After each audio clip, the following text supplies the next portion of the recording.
Oke, assalamualaikum warahmatullahi wabarakatuh. Salam sejahtera buat adik-adik semua.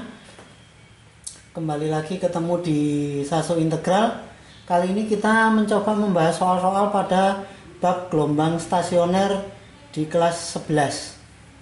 Seperti biasa, tidak perlu di like atau di subscribe. Semoga video ini bisa membantu proses belajarnya adik-adik.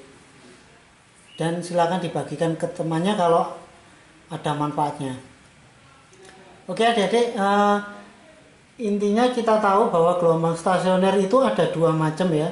Jadi ada ujung bebas dan ujung terikat. Untuk ujung bebas itu amplitudonya pakai cos. Jadi ini kesini tuh namanya amplitudo gelombang stasionernya.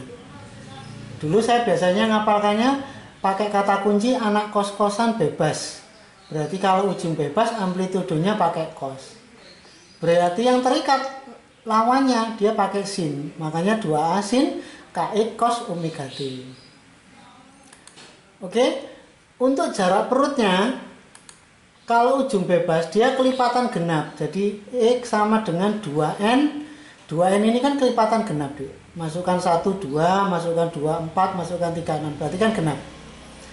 X itu berarti diukur dari ujung pantulnya ya. Oke, kalau ujung bebas dia perutnya kelipatan genap, maka ujung terikat lawannya perutnya kelipatan ganjil. Supaya ganjil tak tambah 1 sini, ini ganjil. Dikalikan 1/4 lambda. Lambda itu panjang gelombang. Kalau simpulnya ujung bebas, ya lawannya perut. Kalau perutnya kelipatan genap, berarti simpulnya kelipatan ganjil. Oke, kalau ujung bebas simpulnya kelipatan ganjil, berarti yang terikat simpulnya kelipatan genap. Ini. Nah, bagaimana ngisi N-nya? N-nya nanti mulai dari 0 ya. 0, 1, 2 dan seterusnya. Maksudnya apa? Misalkan kok ada soal itu diketahui simpul ketiga. Berarti nilai N-nya 2. Jadi dikurangi 1. Karena startnya dari 0. Kalau simpul keempat berarti N-nya 3. Oke ya. Coba kita masuk contoh soal. Ini ada soal seperti ini. Sebuah kawat bergetar menurut persamaan sekian. Nih, jarak perut ketiga dari titik X sama dengan 0 adalah apa? Gitu ya. Oke. Coba tadi persamaan simpangannya ini 0,5 sin. Jadi amplitudonya pakai sin. Kalau sin berarti dia masuk ujung terikat. Nah, masuk ujung terikat. Kalau ditanyakan perut, kita masuk. Ditanyakan perut ketiga ini soalnya ya. Kalau perut, berarti kan dia kelipatan ganjil. X sama dengan 2N plus 1 1/4 lambda. Karena perut ketiga, berarti nilai N-nya 2. Sekarang bagaimana mencari lambdanya? K, ingat, K itu kan angka depannya X, Dik. K itu kan 2pi per lambda. Di bab gelombang berjalan kan sudah tahu ya, bahwa K itu 2pi per lambda. Nah, K itu tadi gandengannya dengan X, berarti yang gandengannya dengan X angkanya pi per 3. Nih ya. Oke, kita selesaikan, maka silakan dihitung lambdanya akan ketemu 6 cm. Masukkan ke sini, berarti sama dengan 2 kali 2 tambah 1 kali 1/4 lambdanya 6. Oh, maka jarak perut ketiga hasilnya akan sama dengan 7,5 cm. Oke ya. Masuk permasalahan soal yang kedua. Gelombang stasioner ujung bebas memiliki titik simpul ke-10. Jadi ada keterangan ujung bebas simpul ke-10 berjarak 1,52 dari ujung bebasnya. Ujung bebas berarti ujung pantul ya. Jika periodenya 0,02 sekon, maka cepat rambat gelombangnya berapa? Gitu. Oke, kalau saya tulis datanya yang diketahui, X-nya 1,52, simpul ke-10, kalau ke-10 berarti N-nya 9, periodenya 0,02 sekon, berarti frekuensi kebalikannya periode, berarti 50 Hz. Nah, karena tanyakan kecepatan kan frekuensi dikali lambda. Oke, frekuensinya sudah tahu 50 Hz. Tugas kita mencari lambdanya. Nah, dari diketahui X-nya ini, jarak dari ujung pantul. Kalau simpul ke-10 dari ujung bebas, Nah, kalau ujung bebas simpul berarti dia kelipatan ganjil. Kita masukkan nilai X-nya 1,52, N-nya 9, kita hitung ya. Silakan diteruskan. Nah, maka lambdanya akan ketemu 0,32. Silakan dihitung. Ketemu lambdanya, kita masukkan, berarti kecepatan kan V sama dengan F kali lambda. Tadi apa itu frekuensinya 50, lambdanya 0,32, maka hasilnya 16 meter per sekon. Itu ya. Semoga bisa dipahami. Oke, soal berikutnya. Gelombang stasioner dengan persamaan seperti ini. Nah, yang ditanyakan adalah jarak antara perut dan simpul yang berdekatan. Simpul dan perut yang berdekatan. Oke, Dek, dari bentuk ini kita cari lambdanya dulu. Ingat, lambda itu munculnya dari K ya. Dan K itu yang selalu gandeng dengan X ini. Maka K itu kan persamaannya 2Pi per lambda. Sama dengan 5Pi per 4. Kalau kita hitung maka lambdanya ketemu 8 per 5. Nah, ini karena diminta jarak antara perut dan simpul yang berdekatan. Saya misalkan cari dari simpul kedua ini dengan perut kedua. Ini ya yang kita cari ya. Di simpul kedua dengan perut kedua. Karena amplitudenya pakai cos berarti dia masuk kategori stasioner ujung bebas. Nah, perutnya ujung bebas kan kelipatan genap. Sedangkan simpulnya kelipatan ganjil.